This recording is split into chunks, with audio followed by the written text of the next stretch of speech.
后来乡亲啊，美国的前总统拜登讲到猎户腺癌，这个癌细胞已经拖到骨头，这个消息，让美国的顶顶下下拢真着惊。美国前总统拜登传出歹消息，伊的办公室美国时间18号发出声明，讲拜登得到感情，而且癌细胞已经断开。On Friday, he was diagnosed with prostate cancer, characterized by a Gleason score of 9, with metastasis to the bone. 癌细胞拖到骨头去，感情已经死去。隔离心9分是表示肿瘤的恶性程度真悬。不过声明嘛讲，拜登并不是完全未医治，嫌处理人当日咧和医生讨论治疗的方案。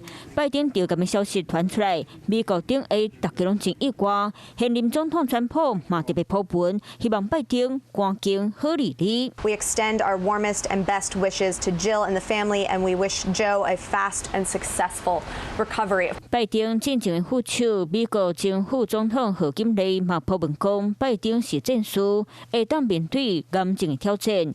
医界嘛讲，猎户腺癌会当透过控制高元素高度的荷尔蒙治疗，减慢癌细胞的生长。The fact that we're told that this is, metastatic now, the 5-year survival rate on average is about, 33%. 治疗若是顺利，就有机会当活正10年。不过专家嘛讲，治疗的效果爱看人，而且癌细胞拖去到骨头去，敢来当控制，好未完全。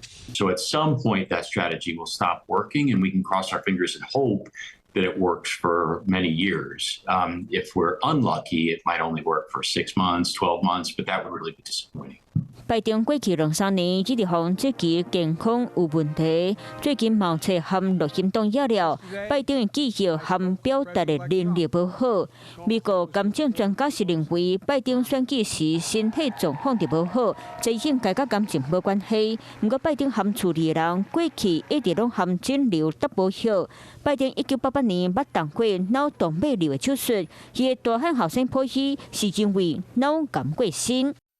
Hello， 我是蒋欣梅。想要抢先掌握最及时的新闻资讯吗？赶快订阅、按赞、开启小铃铛，锁定华视新闻 YouTube 频道。